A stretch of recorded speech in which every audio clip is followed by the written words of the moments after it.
En aquel tiempo se acercaban a Jesús los publicanos y los pecadores para escucharlo, por lo cual los fariseos y los escribas murmuraban entre sí: Este recibe a los pecadores y come con ellos. Jesús les dijo entonces esta parábola: Un hombre tenía 2 hijos, y el menor de ellos le dijo a su padre: Padre, dame la parte de la herencia que me toca. Y él les repartió sus bienes. No muchos días después el hijo menor juntó todo lo suyo, se fue a un país lejano y allá derrochó su fortuna, viviendo de una manera disoluta. Después de malgastarlo todo, sobrevino en aquella región una gran hambre y él empezó a padecer necesidad. Entonces fue a pedirle trabajo a un habitante de aquel país, el cual lo mandó a sus campos a cuidar cerdos. Tenía ganas de hartarse con las bellotas que comían los cerdos, pero no lo dejaban que se las comiera. Se puso entonces a reflexionar y se dijo: ¿Cuántos trabajadores en casa de mi padre tienen pan de sobra y yo aquí me estoy muriendo de hambre? Me levantaré, volveré a mi padre y le diré: Padre, he pecado contra el cielo y contra ti, ya no merezco llamarme hijo tuyo, recíbeme como a uno de tus trabajadores. Enseguida se puso en camino hacia la casa de su padre. Estaba todavía lejos cuando su padre lo vio y se enterneció profundamente. Corrió hacia él y echándole los brazos al cuello lo cubrió de besos. El muchacho le dijo: Padre, he pecado contra el cielo y contra ti, ya no merezco llamarme hijo tuyo. Pero el padre les dijo a sus criados: Pronto, traigan la túnica más rica y vístansela, pónganle un anillo en el dedo y sandalias en los pies, traigan el becerro gordo y mátenlo, comamos y hagamos una fiesta, porque este hijo mío estaba muerto y ha vuelto a la vida, estaba perdido y lo hemos encontrado. Y empezó el banquete. El hijo mayor estaba en el campo y al volver, cuando se acercó a la casa, oyó la música y los cantos. Entonces llamó a uno de los criados y le preguntó: ¿qué pasaba? Este le contestó: Tu hermano ha regresado y tu padre mandó matar el becerro gordo por haberlo recobrado sano y salvo. El hermano mayor se enojó y no quería entrar.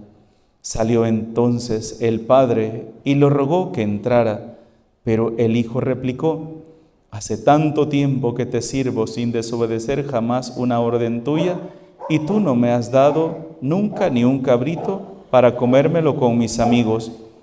Pero eso sí, viene ese hijo tuyo que despilfarró tus bienes con malas mujeres y tú mandas matar el becerro gordo. El padre repuso: Hijo, tú siempre estás conmigo y todo lo mío es tuyo, pero era necesario hacer fiesta y regocijarnos porque este hermano tuyo estaba muerto y ha vuelto a la vida, estaba perdido y lo hemos encontrado.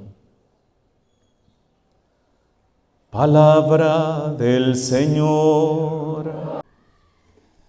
La Iglesia, hemos dicho en un refrán bastante popular, es santa y pecadora.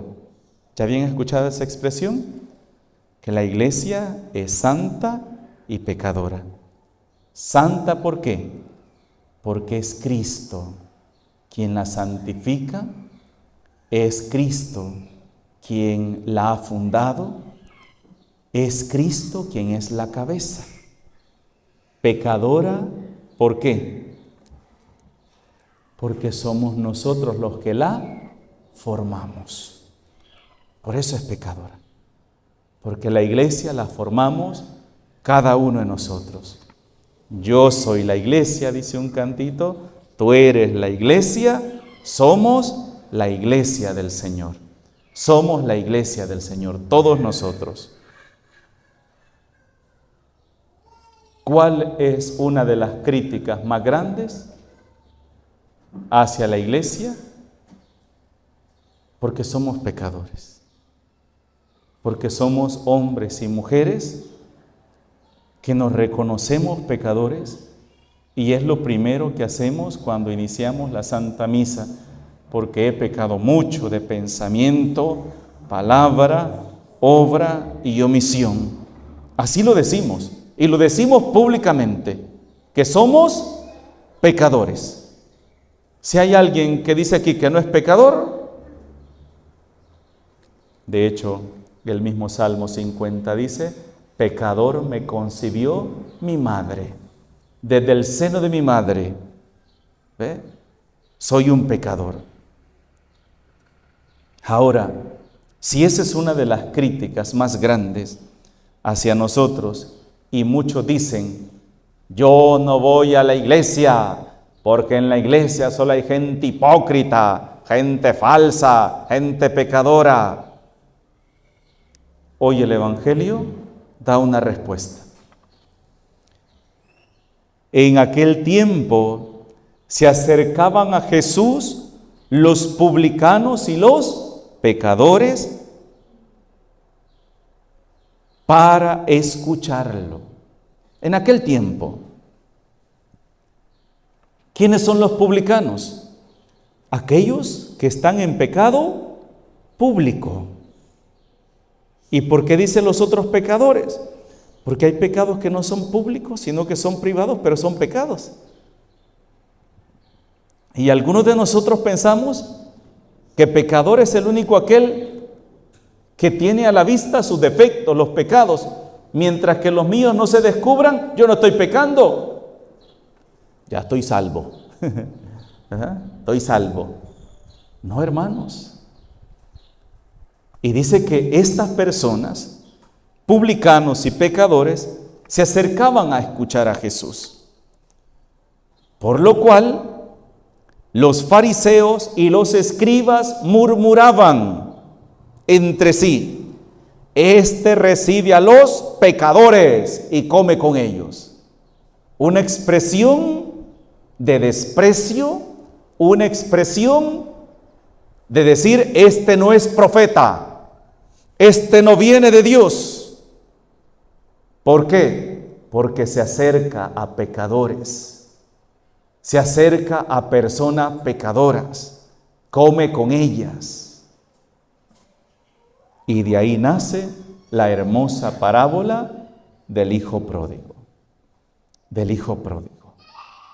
Ahí nace esta hermosa parábola, hermanos, de la cual el Evangelio nos presenta hasta dónde llega la misericordia de Dios. Hasta dónde llega esa misericordia tan grande que la experimentó aquel hijo que ni siquiera era considerado digno de comer lo que comían los cerdos. Valían más los cerdos, valía más la vida de un cerdo que la vida de esta persona, a la cual preferían mejor dejar que se muriera de hambre y no darle de comer de lo que los cerdos estaban comiendo. Y aquel hombre se levantó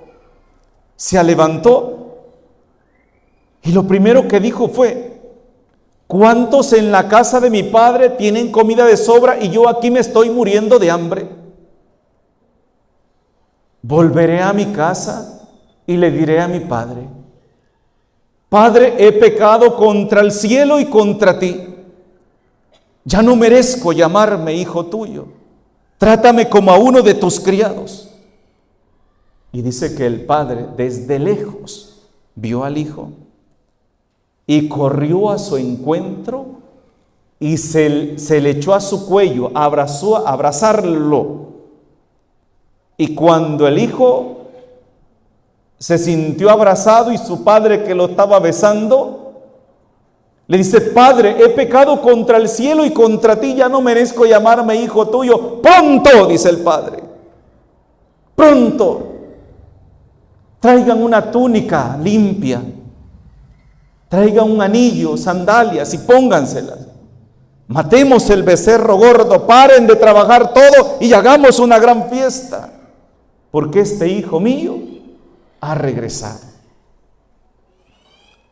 Pero el hijo mayor regresaba del campo y cuando oyó la fiesta, no quiso entrar a la casa.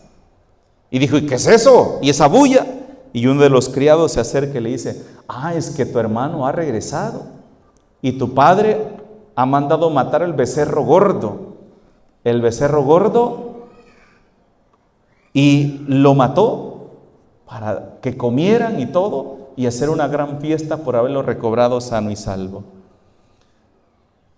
Me acuerdo que antes en algunas casas donde había posibilidades, tenían cerditos, decían, este cerdito o este cabrito lo vamos a capar, lo vamos a engordar y lo vamos a matar para tal fecha, buscando una fecha de fiesta, el cumpleaños de una persona o el día que se casa la fulana, se va a casar, ¿verdad? Buscando una fecha importante, hacer eso.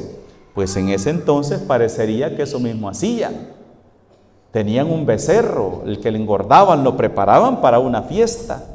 Lo tenían predestinado para una fiesta. Pero este hijo no se alegró. No se alegró. Y es aquí donde yo quisiera detenerme hoy, hermanos, por un momento. Toda la cuaresma es una invitación ¿a qué? A la conversión. Toda la cuaresma es una invitación a reflexionar qué tan lejos estoy yo de la casa de mi Padre, cuál es la miseria en la que yo he caído, lejos de Dios. ¿Y la invitación cuál es? A levantarnos e ir al encuentro del Señor. Pero ¿saben una cosa, hermanos? ¿Saben que el miedo de muchas personas no es de levantarse e ir a la iglesia porque Dios los va a regañar? Como cuando nosotros estábamos pequeños, hacíamos una trastada, nos íbamos y no queríamos llegar a la casa porque sabíamos que había un barejón detrás de la puerta o un lazo, ¿verdad?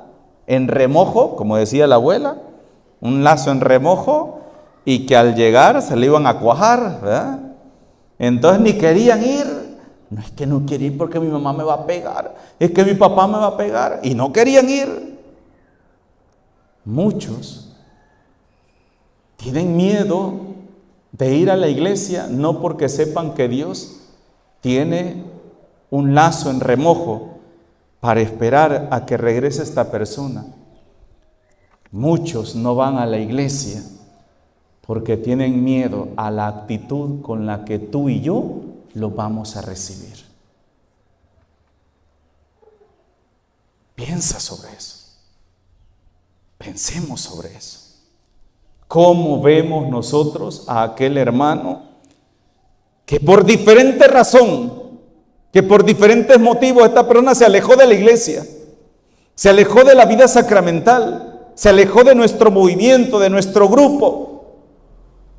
Piensa en esa persona que a los años o a los meses intenta retornar de nuevo a la iglesia. ¿Y cómo lo recibimos? ¿Cómo recibimos a esa persona? ¿Será que somos capaces de alegrarnos, como nos lo dice hoy el Evangelio? Que el padre se alegró porque su hijo había regresado. Incluso mandó matar el becerro gordo. No le importó el gasto que iba a hacer con tal de recibir a ese hijo y hacerlo sentir feliz. No le importó. Paró todo el trabajo de su hacienda, de su casa, y dijo: hagamos fiesta, traigan los músicos que canten, las muchachas que bailen, hagamos fiesta. Destapen el barril de vino y todos beban vino, alégrense. Pónganle un anillo a mi hijo, sandalias en los pies, vístanle una túnica lujosa. Somos capaces de alegrarnos cuando un hermano regresa.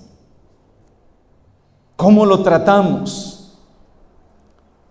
¿O somos fariseos? ¿O somos fariseos los que hoy están criticando al Señor porque se sienta con publicanos y pecadores? ¿O sienten, por qué los publicanos, por qué los fariseos, los escribas y fariseos no se juntaban con los publicanos y los pecadores? ¿Por qué creen ustedes que no se juntaban? Porque creían que se iban a contaminar. Me va a pasar el pecado, porque ellos pensaban y veían el pecado como una gripe, como un virus que se puede pasar a otra persona también. Me va a pasar el pecado. Cuando una persona se cambió de iglesia por X motivo y retorna a la iglesia, ¿cómo lo recibimos? Nos quedamos viendo a esa persona como que es un bicho raro. Hasta donde se sienta, mira, ¿quién vino? Mira, de seguro le echó el pastor. El pastor quizás le echó, o quizás no quiso pagarle el diezmo y por eso le echaron. Y empezamos a murmurar, y empezamos a burlarnos, y empezamos a hacer sentir a aquella persona incómoda. O una persona que ha andado metida en brujería, hechicería, ocultismo, y que ha andado metido en todo esto, y de repente regresa, ¡uy, mira, ahí viene el demonio! ¡Uy!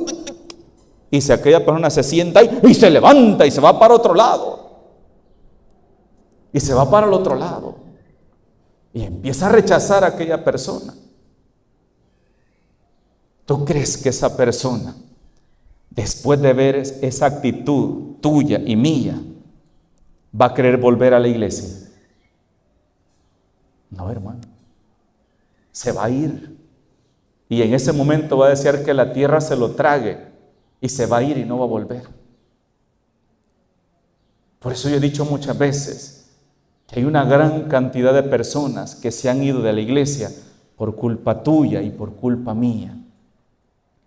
Porque no hemos sabido ser hermanos, sino que hemos sido verdugos, que solamente servimos para señalar, para juzgar y para condenar, y lo que menos hemos hecho nosotros es ponernos en los zapatos de esa persona y pensar qué es lo que esa persona está sintiendo.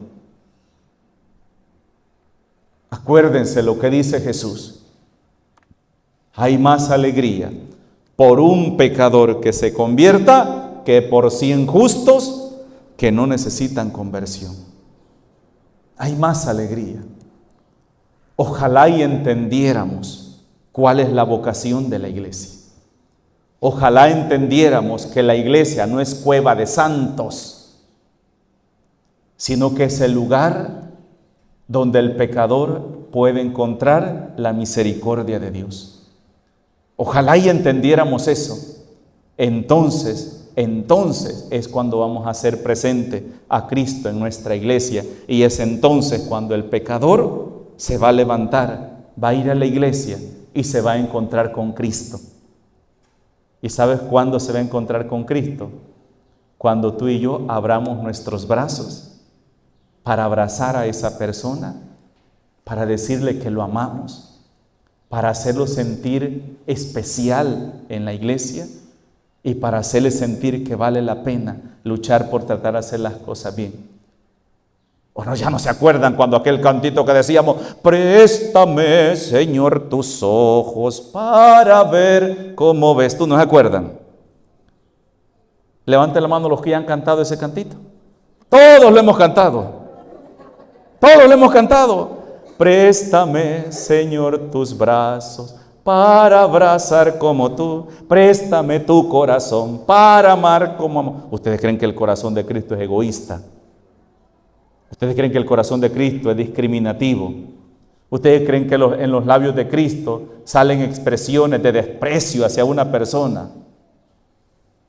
Entonces, si verdaderamente le decimos al Señor: préstame tus labios para hablar como hablas tú, preguntémonos si las palabras que estamos utilizando para hablar del hermano, para tratar al hermano, son palabras que vienen de Cristo, o estamos sirviendo de instrumentos del diablo para matar la fe de una persona. Reflexionemos, hermanos, y preguntémonos si realmente estamos dejándonos guiar por el Espíritu de Dios o por el espíritu del demonio. En el nombre del Padre, del Hijo y del Espíritu Santo. Amén.